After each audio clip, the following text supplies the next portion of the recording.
ఓం శ్రీ సాయిరామ్. సాయి గురుకులం కార్యక్రమానికి స్వాగతం.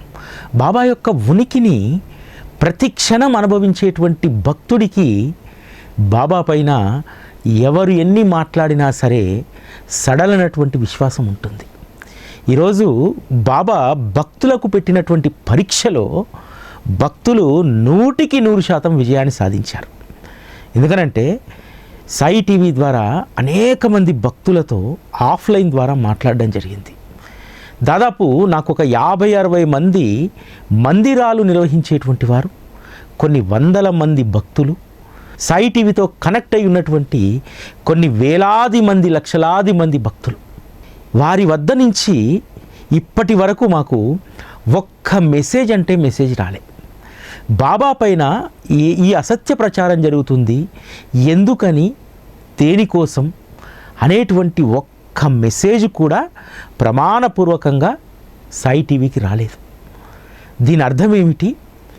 గ్రౌండ్ లెవెల్లో ఉన్నటువంటి భక్తులు ఎవరూ కూడా బాబా పైన చిల్లర మల్లర విమర్శలు చేసేటువంటి వారి గురించి కానీ, ఆ విమర్శల గురించి కానీ ఏమాత్రం కూడా వారు పట్టించుకోవట్లేదు.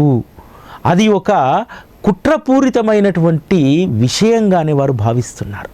కాకపోతే బాబా తత్వంలో ఒక సార్వభౌమాధికారాన్ని సాధించాలని కొంత వ్యక్తిగత ఎజెండాలు ఉన్నటువంటి వారు మాత్రం ఈ విమర్శల పట్ల విపరీతంగా స్పందిస్తూ ఉన్నారు.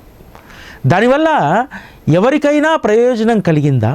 ఏ భక్తుడి హృదయాన్నైనా గాయపడితే మీరు ఓదార్చగలిగారా అనేటువంటి ఒక్కసారి మీరు ఆత్మావలోకనం చేసుకోండి. ఎవడో ఒకడు బజార్న బాబానేస్తే మీరు ఇంకా కూడా బాబా యొక్క ఖ్యాతికి భంగం కలిగే విధంగా మన వాళ్ళు కూడా దాన్ని పట్టుకొని వేలాడడం అంటే ఎంత దారుణమైనటువంటి విషయం.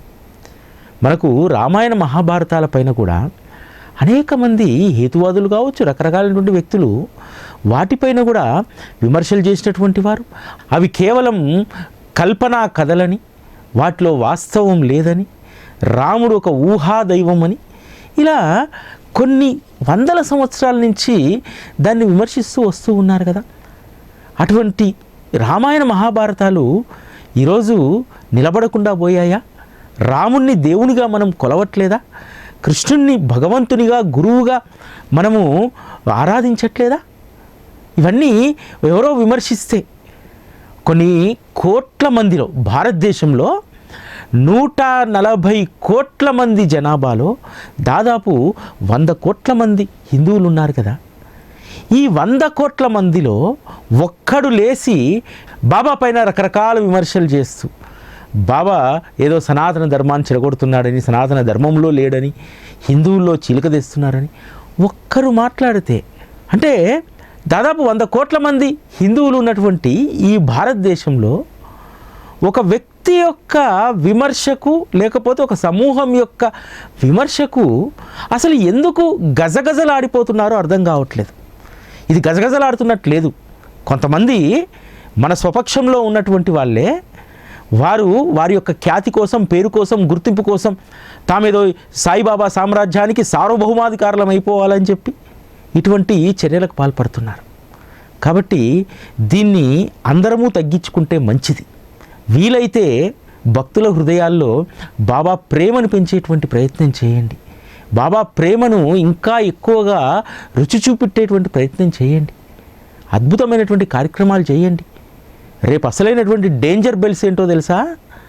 భవిష్యత్ తరము ఇటువంటి విమర్శలు వస్తున్నప్పుడు కొత్త తరం బాబా మార్గంలోకి రావడానికి కొంత ఇబ్బంది కలిగేటువంటి విషయాలు ఇవన్నీ కూడా. దానిపైన ఫోకస్ చేయండి. భవిష్యత్ తరం కోసము ఒక ప్రత్యేకమైనటువంటి కార్యక్రమాలు రూపొందించండి. విద్యార్థులతో చేయండి, అదేవిధంగా యువతతో చేయండి. ఆ ప్రయత్నాలు చేయకుండా ఏదో తాము మొత్తము విమర్శించేటువంటి వాళ్ళని కడిగేస్తాము, లేకపోతే ఇంకేదో చేసేస్తాము, నోర్లు మూయించేస్తాము. ఒకటి గుర్తుపెట్టుకోవాలి, ఒక ప్రతికూలమైనటువంటి ఒక మంచి వాతావరణం ఉన్నప్పుడు ఖచ్చితంగా సమాజంలో దాన్ని ద్వేషించేటువంటి వాళ్ళు కూడా వస్తారు. అది సహజమైనటువంటిది. ఇదేదో బాబా మార్గంలోనే ఉందని చెప్పి అనుకుంటే అది అవివేకం. అన్ని మతాలలో కూడా, అన్ని ధర్మాలపైన కూడా, అన్ని సమూహాలపైన కూడా వ్యతిరేకంగా పనిచేసేటువంటి ఇంకొక సమూహం ఉంటుంది. 100 కోట్ల మందిలో దాదాపు 70-80 కోట్ల మంది బాబాను ఆరాధించేటువంటి వాళ్ళు ఉన్నారు. ఇంత బలమైనటువంటి సంఖ్య ఉన్నటువంటి వీళ్ళ విశ్వాసాన్ని ఒక 10 మంది 15 మంది సమూహం దాన్ని పోగొట్టగలుగుతుందా? ఆ విశ్వాసాన్ని. కొన్ని ప్రాథమికమైనటువంటి విషయాలు విజ్ఞతతో ఆలోచించాల్సినటువంటి అవసరం ఉంది. ఈరోజు భక్తులు చాలా గొప్పవాళ్ళు. బాబా సచ్చరితలో ఒక మాట చెప్పిస్తారు హేమాడ్ పంత్ తోటి, జ్ఞానులు వాదోపవాదాలతో ఓడిపోతారు, భక్తుడు మాత్రమే గెలుస్తాడని చెప్పి. బాబాకు సంబంధించినటువంటి ఏ విమర్శ వచ్చినా సరే భక్తులదే విజయం విజయం విజయం. జ్ఞానులు ఎప్పుడూ ఓడిపోవాల్సిందే. ఏం చేస్తారయ్యా డిబేట్లు పెట్టుకొని, ఏం చేస్తారయ్యా వాదోపవాదాలు పెట్టుకొని అలసిపోవడమే తప్ప తేల్చగలుగుతారా? నీ వాదనకు ఎదుటివాడు సై అంటాడా? ఎదుటివాడి వాదనకు నువ్వు సై అంటావా? ఇద్దరు కూడా ఏకాభిప్రాయానికి రానటువంటి భిన్న ధృవాల వల్లనే కదా ఇవన్నీ కూడా వస్తున్నాయి. అటువంటప్పుడు భక్తుల్లో ఒక కల్లోలాన్ని సృష్టించడానికి బాబా తత్వంలో ఏదో జరిగిపోతుందనేటువంటి దాన్ని సృష్టిస్తున్నారు. ఏమీ జరగట్లేదు, అంతా నిశ్చింతగా ఉన్నారు. షిరిడీలో డిసెంబర్ 22వ తేదీ నుంచి జనవరి 20వ తేదీ వరకు ఏ రోజు కూడా రద్దీ తగ్గలేదు. సర్వదర్శనానికి 6 నుంచి 7 గంటల సమయం పడుతుంది. తిరుమలలో 10 గంటల సమయం పడితే 12 గంటల సమయం పడితే తిరుమలలో ఇక్కడ 8 గంటల సమయం పడుతుంది. ఆలోచించుకోండి. ఎవరిలో కూడా ఏ అలజడి లేదు. లేనటువంటి అలజడిని బాబా భక్తుల్లో సృష్టించవద్దని చెప్పి స్వపక్షంలో ఉన్నటువంటి వాళ్ళకు కూడా నేను విజ్ఞప్తి చేస్తూ ఉన్నాను. చాలామంది అవతల పక్షము ఏదో అన్నారని చెప్పి దానికి ఏదో సమాధానం చెప్పడానికి ప్రయత్నం చేస్తూ ఉన్నారు. ఆ సమాధానం వాళ్ళకు చెప్పాల్సిన అవసరం లేదు. నీవు బాబా భక్తుల్లో ఇంకా తత్వాన్ని పెంపొందించడానికి, ఇంకా వారిలో విశ్వాసాన్ని రెట్టింపు చేసేటువంటి కార్యక్రమాలు చేయండి మహాప్రభువులారా. అనవసరంగా భక్తులను కన్ఫ్యూజ్ చేసేటువంటి పని చేయకండి. ఇది నేను చాలా బాధతో మాట్లాడుతున్నటువంటి విషయం. ఎందుకంటే గ్రౌండ్ లెవెల్లో ఈ విమర్శలపైన కానీ మీ వాదోపవాదాల విషయంలో కానీ ఎవ్వడూ మాట్లాడుకోవట్లేదు. భక్తులందరూ కూడా తమ పని తాము చేసుకుంటున్నారు. వాళ్ళు చేసేటువంటి సేవ జరుగుతూనే ఉంది. బాబా పైన వస్తున్నటువంటి ఈ విష ప్రచారానికి జంకిపోయో ప్రభావితమైపోయో ఏ గుళ్ళో కూడా అన్నదానాలు ఆగలేదే, ఏ ఆ మందిరంలో కూడా సేవా కార్యక్రమాలు ఆగలేదే. ఈ రాద్ధాంతం జరుగుతున్నటువంటి ఈ నెల 45 రోజుల్లో ఏ గుళ్ళో కూడా వచ్చేటువంటి భక్తుల సంఖ్య తగ్గలేదే. ఒకటి గుర్తుపెట్టుకోవాల్సింది ఏంటంటే, భక్తుల్లో ఒకసారి సాయిబాబా పట్ల భక్తి జనిస్తే అది వారి శరీరం ఉన్నంత వరకు, శ్వాస ఉన్నంత వరకు ఆ జనించినటువంటి ప్రేమ విశ్వాసం వికసిస్తూనే ఉంటుంది తప్ప అది రాలిపోయేటువంటి ఆ గాలివానకు చెదిరిపోయేటువంటి గుడిసె కాదది. బాబా అంటే సర్వస్వాన్ని త్యాగం చేసేటువంటి వాళ్ళు ఈరోజు కోట్లాది మంది ఉన్నారు. ఎందుకు అటువంటి అమాయకమైనటువంటి భక్తుల హృదయాల్లో అలజడిని సృష్టించే కార్యక్రమాలు మనం కూడా చేస్తే ఎలా? ఏదో జరిగిపోతుంది, ఎవరో విమర్శిస్తేస్తున్నారు. వదిలేయండి అయ్యా. ఎన్ని రోజులు మాట్లాడతారు? ఎన్నిసార్లు మాట్లాడతారు? ఒక్క విషయం ఏమిటో తెలుసా? చాలామందికి బాబా తత్వాన్ని మనకంటే ఎక్కువ ప్రమోట్ చేస్తుంది వాళ్ళే. సచ్చరిత ఉన్నదన్న విషయము దాదాపు 30-40% మంది మన సాయిబాబా భక్తులు దాని పట్ల అవగాహన లేదు. వీళ్ళందరూ ఈరోజు సచ్చరిత చేతపట్టుకొని బాబా భక్తుల్లో సచ్చరిత పట్ల అవగాహన తీసుకొస్తున్నారు. ఈ విషయం మనకు అర్థం కావట్లేదు. కొంచెం విజ్ఞతతో ఆలోచించండి. అసలు ఎందుకు మనం బాబా పైన వస్తున్నటువంటి విమర్శలను పట్టించుకోవాలి, ప్రతిస్పందించాలి? బాబా యొక్క వారి మహత్తు, వారి యొక్క ప్రేమను అనుభవించినటువంటి వాళ్లకు ఇవేవి కూడా మనసుకు పట్టవు.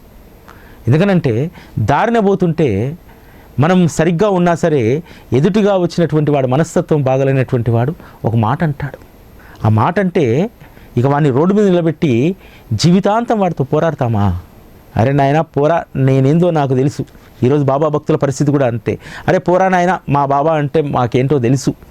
ఆయన ద్వారా ఎంత లబ్ధి పొందాము, మేము ఇతరుల కంటే ఎంత సుఖంగా ఉంటున్నాము, ఇతరుల కంటే ఎంత భిన్నంగా మేము ఉంటున్నాము, ఇతరుల పట్ల మేము ఎంత ప్రేమ కలిగి ఉన్నాము. అరే నాయన ద్వేషభావంతో నువ్వున్నావు, ధర్మం ధర్మం అంటూ మేము బాబా మాకు ఇచ్చినటువంటి అద్వితీయమైనటువంటి ధర్మం, మానవతా ధర్మంతో మేము ఆనందంగా ఉన్నాం రా నాయన. నువ్వంటున్నావు మేము ఒక్క బాబానే సేవించుకుంటున్నామని చెప్పి. మాకు మించినటువంటి భక్తులు శైవం వైష్ణవం అనేటువంటి భేదం లేకుండా ఎక్కడైనా సేవ చేయగలుగుతున్నాం, మేము ఎవరినైనా ఆరాధించగలుగుతున్నాం, అందరిలో ఒకే రూపాన్ని చూడగలుగుతున్నాం, అది మా గొప్పతనం అని చెప్పి ఈరోజు నాకు వందలాది మంది భక్తుల యొక్క అనుభవం, నేను మాట్లాడుతుంది కాదు ఇది, కొన్ని వందలాది మంది భక్తుల వద్ద మేము సేకరించినటువంటి వివరాలు ఇవన్నీ కూడా వాళ్ళ అభిమతం. కాబట్టి దయచేసి స్వచ్ఛమైనటువంటి భక్తిని స్వపక్షంలో ఉన్నటువంటి వారు కూడా చెడగొట్టడానికి ప్రయత్నం చేయకండి. మిమ్మల్ని ఎవరు అడిగారు? బాబా భక్తుల తరఫున మిమ్మల్ని ఎవడు ఒకాల్తా పుచ్చుకోమన్నారు వాళ్ళతో వాదన చేయమని? మిమ్మల్ని ఎవరి మీ ఇంటికి వచ్చి ప్రాధేయపడ్డారు? వారు ఏదో అంటున్నారు, దాన్ని నువ్వు సమాధానం చెప్పని చెప్పి నువ్వు చెప్పకపోతే బాబా తత్వం నిలవదా? నువ్వు ఒకాల్తా పుచ్చుకోకపోతే వచ్చే నష్టమేమీ లేదు. దయచేసి ఈ ఒకాల్తాలన్నీ కూడా వదిలేసేయండి. బాబాకు తెలుసు ఏ ఒకాల్తా తాను పుచ్చుకోవాలో, ఎవరిని ఏ విధంగా మార్చాలో. గొప్ప విషయం ఏమిటంటే ఈ జ్ఞానులు అనేటువంటి వారు అసలు బాబా కంటే తమకే ఎక్కువ తెలుసని, బాబాను మేము పరిరక్షిస్తున్నామని, బాబా తత్వాన్ని పరిరక్షిస్తున్నామని ఇక్కడే అర్థమవుతుంది కదా మీరు బాబాని ఏం అర్థం చేసుకున్నారు. బాబా పట్ల మీ అవగాహన ఏందో ఇక్కడే అర్థమవుతుంది కదా. స్వపక్షంలో ఉన్నటువంటి వారి అవగాహన, వాదోపవాదాలు చేసేటువంటి వారు. ఈరోజు మనకు ఒక ప్లాట్ఫామ్స్ ఉన్నాయి, బాబా మందిరాలు. ఆ మందిరాల్లో సత్సంగాలు ఏర్పాటు చేయండి అయ్యా. ఆ మందిరాలను విజ్ఞాన కేంద్రాలుగా మార్చుకోండి. ఆ మందిరాలకు వచ్చేటువంటి భక్తులు, వారితో వచ్చేటువంటి భవిష్యత్ తరం వారి బిడ్డలకు బాబా పట్ల ఒక స్థిరమైనటువంటి విశ్వాసాన్ని కలిగించేటువంటి కార్యక్రమాలు చేయండి. ఇది మనం చేయాల్సినటువంటిది, ఇది మన ఎజెండా. మన ఎజెండా వాదోపవాదాలు కాదు. మన ఎజెండా ఎవడో వచ్చి ఏదో మాట్లాడంగానే దానికి రివర్స్ కౌంటర్ ఇవ్వడం కాదు. రివర్స్ కౌంటర్ ఇస్తే నీకు కన్విన్స్ అవుతారా? మరి బాబాను విమర్శించేవారు అతను చెప్పేది అసత్యం కావచ్చు, కానీ మీరు చెప్పేది సత్యమైనా సరే ఆ సత్యాన్నితో కన్విన్స్ అవుతారా? కారు కదా. ఎందుకు మనం రియాలిటీలో లేము? చాలామంది సాయి టీవీ విషయంలో కూడా ఒకరిద్దరు గతంలో అడిగారు, సార్ మీరు ఎందుకు అంత తొందరగా రియాక్ట్ గారు బాబా పైన ఎవరైనా మాట్లాడితే అంటే. ఎందుకు రియాక్ట్ కావాలి? రియాక్ట్ అవ్వాల్సినటువంటిది బాబా. మీకు ఒక రహస్యం ఏమిటంటే, మనలో భక్తి సన్నగిల్లుతున్నప్పుడు, బాబా తన భక్తుడికి పరీక్ష పెట్టదలుచుకున్నప్పుడు బాబా వేసేటువంటి ఎత్తుగడలు ఇవన్నీ కూడా భగవంతుని నీళ్ళన్నీ ఇంతే ఉంటాయి కదా. భగవంతుని పరీక్షలు ఒక భక్తుడి యొక్క అతని నిబద్ధతను పరీక్షించడానికి రకరకాలైనటువంటి పరీక్షలు పెడతారు కదా. మనము గురుభక్తికి సంబంధించినటువంటి కాకాసాహెబ్ మేక వధ కథను చదువుతాం కదా. ఆ మేక చావడానికి సిద్ధంగా ఉంది. సిద్ధంగా ఉన్నటువంటి మేకను తీసుకొచ్చి ఎవరో అక్కడ వదిలేస్తే మొదట బడే బాబాకి చెప్తాడు, వెళ్ళిపోతాడు. శ్యామాకి చెప్తాడు, శ్యామాకి చెప్తే ఆ కత్తి రాధాకృష్ణ ఇంటి తెస్తే రాధాకృష్ణ ఆ కత్తి తీసుకొని వెళ్ళిపోతుంది. వీళ్ళందరూ వెళ్ళిపోతారు. బాబా కాకాసాహెబ్ని పిలిచి ఆ మేకను నరుకు కాక అంటే వాడాకు వెళ్ళి కత్తి తెచ్చి ఏమాత్రం కూడా సంశయం లేకుండా సద్బ్రాహ్మణుడు, అంతేకాదు గురువాజ్ఞను పరిపాలించేటువంటి వారు, గురుభక్తిలో ఉన్నత శిఖరంగా ఎదిగినటువంటి వారు. మరి కాకాసాహెబ్ గురించి హేమాడ్ పంతో లేకపోతే మనందరం కూడా ఒక మాటల రూపంలో ఆయన యొక్క గురుభక్తిని మనం కొనియాడితే అది కొంత అతిశయోక్తిగా ఉంటుంది. అందుకనే బాబా ఏం చేశారు? మేకను వధించి కాక అంటే అసలు ఏమాత్రం కూడా సంశయించకుండా మేకను వధించడానికి సిద్ధమవుతాడు. కానీ బాబా ఆపుతాడు. ఏమయ్యా, నువ్వు బ్రాహ్మణుడివి కదా, మేకను వధించవచ్చా? ఇది నీ ధర్మమా అంటే, బాబా మీ యొక్క వాక్యే మాకు ధర్మం, మీ ఆజ్ఞ పరిపాలనే మాకు శాస్త్రం, ఇవే మాకు తెలుసని అంటారు. బాబా యొక్క ఉద్దేశము బ్రాహ్మణుని చేత పాపం చేయించాలని, మేకను నరికించాలనేది కాదు. అంటే గురు ఆజ్ఞను ఏ విధంగా పరిపాలించాలి, గురువాక్కులో ఉన్నటువంటి శక్తి ఏమిటి, ఆ శక్తిని మనం ఏ విధంగా గ్రహించాలి, గురు బోధ, గురు సూక్తి మన జీవితంలో మనం ఎలా పాటించాలి అనేటువంటి దానికి ఆ కథ ఒక ప్రతీక కదా. అది కథ కాదు, కల్పన కాదు, వాస్తవంగా జరిగినటువంటిది. అంటే బాబా భక్తులు అనేటువంటి వారు ఎలా ఉంటారు? కాకాసాహెబ్ దీక్షితు బాబా మేకను వధించమనగానే కత్తి ఎట్లు ఏ విధంగా ఎత్తి పెడతారు. ఈరోజు బాబా పైన ఏదన్నా విమర్శ వస్తే బాబా భక్తులు కూడా దాన్ని ఒక నీటి బుడగలాగా ఇలా అనేస్తారు. దాన్ని ఉప్పెన అనుకోరు, సునామీ అనుకోరు, గాలి బుడగ అనుకుంటారు. మన యోధులు కొంతమంది ఆ గాలి బుడగలతోటి పోరాటం చేయాలని ప్రయత్నం చేస్తూ ఉన్నారు. గాలి బుడగలతోటి పోరాటం చేసే వాళ్ళు యోధులు కాదు. ఎవరైతే గురువు యొక్క బోధను పటిష్టంగా భక్తుల్లోకి తీసుకెళ్ళగలుగుతారో వాళ్ళు యోధులు అవుతారు. వీళ్ళు కారు యోధులు. అటువంటి యోధులుగా మనం నిలబడాలి. ఎందుకంటే మనలో ఉన్నటువంటి శ్రద్ధ, సహనం అనేటువంటిది సాధారణమైనటువంటి ఆయుధాలు కావవి. ఎటువంటి అవాంతర పరిస్థితులు వచ్చినా సరే నిన్నుగా నిలబెట్టేటువంటివి నీలో ఉన్నటువంటి శ్రద్ధ, సహనాలు. ఈ రోజుల్లో అందరి చేతుల్లో మొబైల్స్ ఉన్నాయి. అందరూ కూడా అన్ని వీడియోస్ని చూడగలుగుతారు. కాబట్టి బాబా భక్తుల వద్ద ఎవరైతే జ్ఞానులు అనుకుంటారో, జ్ఞానులు అనుకొని చెప్పి వారితో పోరాడుతూ ఉన్నారో, దయచేసి మీ బండారాన్ని బయటేసుకోకండి నాయన. మీ విద్వత్తు ఏందనేటువంటిది ఇటీవల కాలంలో తెలిసింది.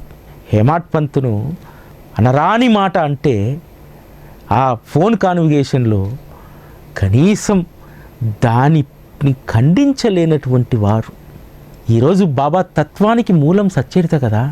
అటువంటి సచ్చరితలో సత్యం ఇమిడి లేదని చెప్తున్నారు ఈ జ్ఞానులు. అసలు పుస్తకాలలో సత్యం ఇవ్వడదంటున్నారు. మరి ఇన్ని కోట్ల మంది శ్రీ సాయి సచ్చరిత చదువుతున్నారే, వాళ్ళు దాని ద్వారా సత్యాన్ని గ్రహించలేరా?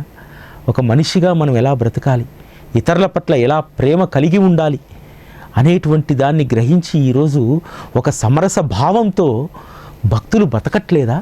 ఈరోజు భారతదేశంలో హిందూ సమాజంలో ఎవరికి ఎక్కువ ప్రేమ ఉంటుంది, ఎవరు ఇతరుల గురించి ఆలోచిస్తారు, ఎవరు ఆపన్నుల గురించి చింతిస్తారు, సమాజం గురించి ఎవరు బాధ్యతగా ఉంటారు అనేటువంటి దాన్ని పరిశీలిస్తే అగ్రస్థానంలో ఈరోజు సాయిబాబా భక్తులు ఉంటారు.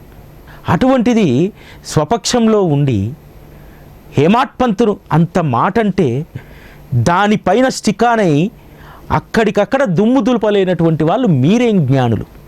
హేమాడ్ పంత్ శ్రీ సాయి సచ్చరితలో అద్వితీయమైనటువంటి బాబా చరిత్రను, వారు మధుర వాక్కులను, ఈ సృష్టి ఉన్నంత వరకు ఆచరించేటువంటి గొప్ప ధర్మాన్ని అందులో పొందుపరిస్తే పుస్తకాలలో సత్యం ఎక్కడ ఇమిడిస్తామండి అన్నారు. నువ్వు స్వపక్షంలో ఉన్నటువంటి మీరు ఏం మాట్లాడుతున్నారు? ఇన్ని సంవత్సరాలుగా దాదాపు శ్రీ సాయి సచ్చరిత, తెలుగు సచ్చరిత మన చేతికంది దాదాపు 89 సంవత్సరాలు అవుతుంది కదా. ఆ 89 సంవత్సరాలుగా సత్యాన్ని గ్రహిస్తూ ఆ పుస్తకాన్ని అంటిపెట్టుకున్నటువంటి కోట్లాది మంది నీ సాటి సాయి భక్తులను అవమానిస్తావా? అంతేకాదు అహోరాత్రులు షిరిడీలో భిక్ష చేసుకుంటూ ఉద్యోగాన్ని వదిలి గురుస్థాన్లో 2 చీరలు తీసుకెళ్ళి ఓ చీర దండం మీద వేసుకొని మరో చీర కట్టుకొని గురుస్థాన్లో పడుకొని ఏ సౌకర్యాలు లేకుండా కనీసం ఆ రోజు స్త్రీలకు స్నానం చేయడానికి కానీ బహిర్భూమికి వెళ్ళడానికి కానీ సరైనటువంటి సౌకర్యం లేకుండా అయినా సరే ఆ షిరిడీ నేలపైన ఉండి మరాఠా భాషను నేర్చుకొని ఓవి టు ఓవి హేమాడ్ పంత్ ఏదైతే రాశారో దాంట్లో అక్షరం పొల్లుపోకుండా తర్జుమా చేసినటువంటి మనమ్మగారు లాంటి వారు, అటువంటి వారి గౌరవాన్ని తగ్గిస్తావా? సచ్చరితలో సత్యం లేదా? గ్రంథాలలో సత్యాన్ని ఇమడింపజేయమా? ఇంత దుర్మార్గమా? కాబట్టి సాయి భక్తులారా మేలుకోండి. ఎవరైనా సరే బాబా తత్వానికి మేము సార్వభౌములము. ఇంకొక విచిత్రమైనటువంటి పరిస్థితి ఏంటంటే ఎంతవరకు తెగిడ్చారంటే బాబా మార్గంలో ఉండి సాటి సాయి భక్తులను బెదిరిస్తూ ఉన్నారు. ఆ నెల్లూరుకు చెందినటువంటి ఒక మందిరం వాళ్ళు దీక్షలు తీసుకొని మాల వేసుకొని వెళ్ళేటప్పుడు ఒక పూజ పెట్టుకుంటే ఆ పూజ బాబా మార్గంలో లేదు, మీరు ఆ వీడియోని డిలీట్ చేయమని చెప్పి వాళ్ళని బెదిరించారు. మీరు నిజంగా బాబా భక్తులైతే, నిజంగా మీకు అంత సత్తా ఉంటే వ్యతిరేకంగా వచ్చేటువంటి వీడియోస్ని తీయించండి. అది తీయించే దమ్ము లేదు, సాటి సాయి భక్తులను బెదిరిస్తారా? అంతేకాదు ఇప్పుడు మేము సార్వభౌమాధికారులం అని చెప్పి బయలుదేరుతున్నటువంటి కొంతమంది ఏదో 23 సూత్రాలు 16 సూత్రాలు బాబా మార్గంలో ఇలా ఉండాలి భక్తులు అనేటువంటి వాళ్ళు, మందిరాలు ఇలా నిర్వహించాలని చెప్పి ఏదో సూత్రాలు రాస్తున్నారు. సూత్రాలు రాసి దాని సూత్రాలను చదువుకోమంటున్నారట. అరే బాబానే చెప్పలేదు కదా నా మందిరం ఇలా నిర్వహించుకోండి అని చెప్పి. యద్భావం తద్భవతి అన్నారు కదా బాబా. అరే నాయన మీరు ఎట్లా గొలుచుకుంటే అట్లా నేను ఒదిగిపోతాను రా మీ దగ్గర అన్నాడు కదా. వీళ్ళెవరు? ఎందుకోసం? బాబా తత్వంలో ఎట్లాగో వైరుపక్షం వాళ్ళు చేసేది వాళ్ళు చేస్తున్నారు. స్వపక్షంలో ఉన్నటువంటి వాళ్ళు కూడా అనవసరంగా బాబా భక్తుల్లో అలజడిని సృష్టించకండి. ఇది చాలా ప్రమాదకరమైనటువంటిది. ఎందుకంటే ప్రశాంతంగా వాదోపవాదాలు వద్దని చెప్పినటువంటి బాబా మార్గంలో ప్రశాంతంగా జీవిస్తున్నటువంటి భక్తుల హృదయాలను గాయపరచకండి. మీకు ఏదైనా వ్యక్తిగత ఎజెండాలు ఉంటే మీరు చూసుకోండి. ఎందుకంటే హిందూ సమాజంలో ఉండి సాయిబాబా అనేటువంటి దాన్ని వేరుగా చూపెడుతూ హిందువులను ఏ విధంగా అయితే వాళ్ళు విభజించాలనుకుంటున్నారు, బాబా తత్వంలో ఉండి అనవసరంగా బాబా తత్వం నుంచి భక్తులు వెళ్ళిపోయేలాగా మీరు దయచేసి చేయకండి. చాలా ప్రమాదకరమైనటువంటిది. ఒక రకంగా చెప్పాలంటే వైరిపక్షమోడు మాట్లాడి అలసిపోతాడు. కొన్ని రోజుల తర్వాత వాళ్ళ మాటలు ఎవరు గుర్తుపెట్టుకోరు. బాబా భక్తులు మీ మాటలను గుర్తుపెట్టుకుంటారు. జాగ్రత్తగా ఉండండి. బాబా తత్వం అంటే ఒక్కరోజు ఏదో గాలివాటంలా పైకి లేసినటువంటిది కాదు, అదేవిధంగా గాలివాటంలా కింద పడిపోయేటువంటిది కూడా కాదు. బాబా తత్వం బలమైనటువంటి పునాదులపైన నిర్మించబడ్డటువంటిది. ఈరోజు అందరి చేతుల్లో మొబైల్స్ ఉన్నాయి. 90 ఏళ్ళ వృద్ధురాలు కూడా మొబైల్స్లో అన్ని వీడియోలు చూస్తుంది. ఒక తల్లి ఫోన్ చేసింది. ఒక మారుమూల గ్రామం, ఎక్కడ దాదాపు శ్రీకాకుళం జిల్లాలో ఒక మారుమూల గ్రామం నుంచి ఒక తల్లి ఫోన్ చేసి ఒక మాట చెప్పింది ఆవిడ. అందుకోసం నేను ఈరోజు వీడియో చేస్తున్నాను. నాయనా, బాబా పైన జరుగుతున్న విమర్శల పైన మన వాళ్ళు కూడా కొంతమంది వీడియోస్ చేస్తున్నారు. వాళ్ళ వీడియోస్ నాకు రాకుండా ఏం చేయాలి? ఫోన్ అంటే బ్లాక్ చేయగలుగుతాను, అది మాత్రం నాకు తెలుసు. ఈ వీడియోలను ఎట్లా బ్లాక్ చేయాలని అడిగింది ఆవిడ. 2 వీడియోలను బ్లాక్ చేయాలి నేను. ఒకటి విమర్శ చేస్తున్నటువంటి వాడు, ఆ విమర్శలకు ప్రతిస్పందిస్తూ మాట్లాడుతున్నటువంటి వాళ్ళను. 2 వీడియోలు నేను బ్లాక్ చేయాలి, ఎట్లా బ్లాక్ చేయాలని అడిగింది. చూడండి ఎంత విసిగిపోయి ఉన్నారు. అమాయకమైనటువంటి భక్తిని, ప్రేమను బాబా పట్ల ఉన్నటువంటి దాన్ని చెదరగొట్టేటువంటి ప్రయత్నం చేయకండి దయచేసి. కామ్గా ఉండండి, ఎవరి పని వాళ్ళు చేసుకోండి. ఎందుకు వాదనలతో మీరు మార్చగలుగుతారా? ఈరోజు బాబా పైన వస్తున్నటువంటి ఈ అబాండాలన్నీ ఈరోజు వస్తున్నటువంటివా? బాబా ఉన్నప్పటి నుంచి ఆరంభమయ్యాయి కదా. కోపర్గావ్ స్టేషన్ మాస్టర్ అనేక మందికి చెప్పి వెనక నుంచి వెళ్ళగొట్టలేదా? వాళ్ళు దురదృష్టవంతులైపోయారు. తర్వాత బాబా మహాసమాధి అయిన తర్వాత బాబాను దర్శించుకొని, అయ్యా పరమాత్మ నువ్వు శరీరంతో ఉండగా దర్శించుకోలేకపోయామని చెప్పి ఎన్ని వేల మంది, లక్షల మంది కుమిలిపోయారో తెలుసా మీకు? కాబట్టి ఇదేమీ కొత్తది కాదు. ఇదేమీ మీ యోధత్వంతో, మీ వీరత్వంతో పోరాడితే ఇది ఆగేది కాదు. ఈరోజు ఒకరు, రేపు ఇంకొకరు, ఆ తర్వాత ఇంకొకరు. ఈరోజు సమాజాన్ని అర్థం చేసుకుంటే మీకు అర్థమవుతుంది. మీరు ఎక్కడో పురాతన కాలంలో ఉన్నారు. ఎంత పురాతన కాలంలో ఉన్నారంటే, ఒక్కరిని మనం అదుపు చేస్తే చాలు ఇక బాబా తత్వానికి డోకా లేదు అని అనుకుంటున్నారు. లేకపోతే ఒక 10 మంది విమర్శకులను ఏదో మేము వాదోపవాదనలు చేసి వాళ్ళని ఏదో ఓడగొడతామనుకుంటారు. కానీ ఈరోజు పబ్లిక్ డొమైను ఎంత దారుణంగా ఉందంటే, భార్యాభర్తలు ఇంట్లో జరిగినటువంటి విషయాలను కూడా రీల్స్ ద్వారా భర్త పైన నిరసన వ్యక్తం చేసేటువంటి పరిస్థితి ఈరోజు. అటువంటప్పుడు రాత్రికి రాత్రి మనం సోషల్ మీడియాలోనూ సమాజంలో చాలా ఫేమస్ అయిపోవాలని చెప్పి కొంతమంది డ్యాన్సులు చేసేవాళ్ళు ఉన్నారు. కొంతమంది భర్త పైన, భార్య పైన కుళ్ళు జోకులు వేసుకొని రీల్స్ పెట్టుకునేటువంటి వాళ్ళు ఉన్నారు. ఇదంతా దేనికోసం? ఖ్యాతి కోసం, గుర్తింపు కోసం. ఈరోజు బాబా పైన వీడియోలు చేస్తున్నటువంటి వాళ్ళు, మాట్లాడుతున్నటువంటి వాళ్ళు దేనికోసం? దాని వెనకాల ఏం ఉద్దేశం ఉంది? ఖ్యాతి. బాబా పైన మాట్లాడితే తొందరగా ఫేమస్ అయిపోతాం, తొందరగా. కానీ స్వపక్షంలో ఉన్నటువంటి వాళ్ళు అనుకుంటున్నారు వాళ్ళు కూడా తొందరగా ఫేమస్ అయిపోదాం అనుకుంటున్నారు. కారు. బాబా ఎవ్వరికీ సార్వభౌమాధికారాన్ని ఇయ్యడు. ఈ బాబా తత్వాన నేనే రాజును, నేను చెప్పినట్టే జరిగింది, నేనే పోరాట యోధుని అని చెప్పి. అందువల్ల సాయి బంధువులారా, అనవసరమైనటువంటి కలత మీరు చెందకండి. ఎందుకంటే నాకు తెలుసు గ్రౌండ్ లెవెల్లో ఉన్నటువంటి సాయి భక్తులకు ఎవ్వరికి కూడా ఏ కలత లేదు. బాబా పట్ల ప్రేమ తప్ప కలత లేదు. కాకపోతే మనతో ఉన్నటువంటి వాళ్ళే, బాబా మార్గంలో ఉన్నటువంటి వాళ్ళే ఒక 10 మంది ఏదో అలజడి చెందుతూ ఉన్నారు. ఆ అలజడి వెనకాల కూడా వాళ్ళ వ్యక్తిగత ఎజెండాలు ఉన్నాయి. ఆ ఎజెండాల వల్లనే ఈరోజు మనందరినీ కూడా ఏదో ఉక్కిరి చేసేసి, మనల్ని రోడ్ల మీద తీసుకొచ్చేసి, మన ఏదో బాబా పైన ఏదో జరిగిపోతుంది అనేటువంటి దాన్ని చేస్తున్నారు. ఏమీ జరగదు. మీ ఇంటికి వచ్చి విమర్శ చేస్తున్నటువంటి వాడు ఎవడైనా గురువారం గుడికి పోతుంటే కర్ర అడ్డం పెడితే అప్పుడు చెప్పండి. జరగదు. ఫిజికల్గా ఏది జరగదు. అంతా కూడా ఇదొక గాలి దుమారం లాంటిది, టీ కప్పులో తుఫాన్ లాంటిది. ఆ టీ కప్పులో తుఫాన్ను కాస్త మనము ఏదో సముద్రంలో సునామీ వచ్చేసిందని చెప్పి మన వాళ్ళు ప్రొజెక్ట్ చేస్తున్నారు, అవతల వాళ్ళు ప్రొజెక్ట్ చేస్తున్నారు. కాబట్టి ఇద్దరిని నమ్మకండి సాయి బంధువులారా. సత్యాన్నే నమ్మండి, మీ దగ్గర ఉన్నటువంటి సచ్చరితనే నమ్మండి, అందులో చెప్పినటువంటి విషయాలనే నమ్మండి.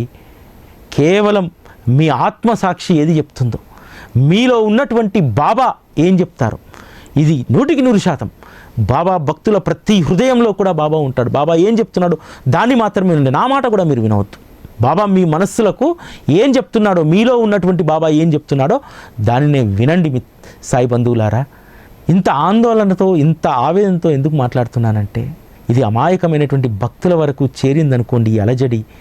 స్వపక్షం వాళ్ళు విపక్షం వాళ్ళు చేస్తున్నటువంటిది. ఒక రకంగా చెప్పాలంటే విపక్షం చేస్తున్నటువంటి దాన్ని అసలు ఎవ్వడు పట్టించుకోవట్లేదు భక్తులు.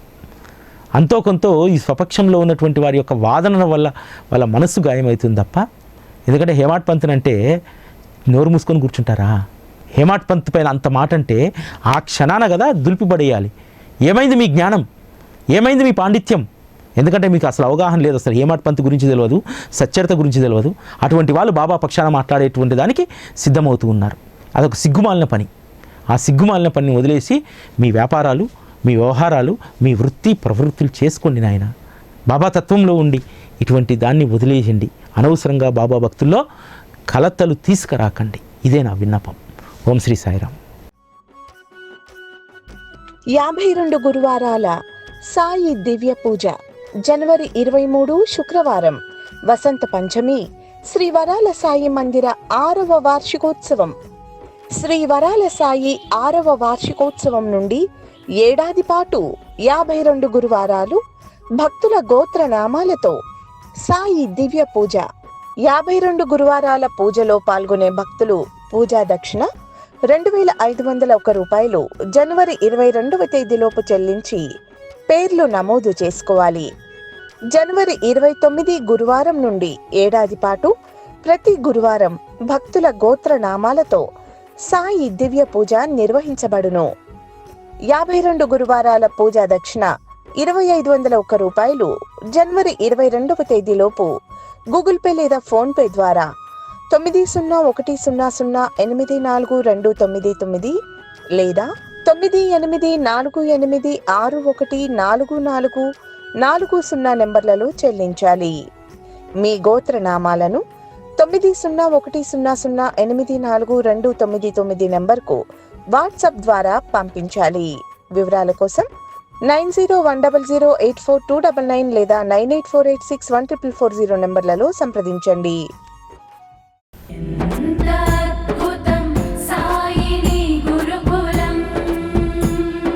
శిక్షణే తప్ప శిక్షలు లేని శరణాగతి సౌదం.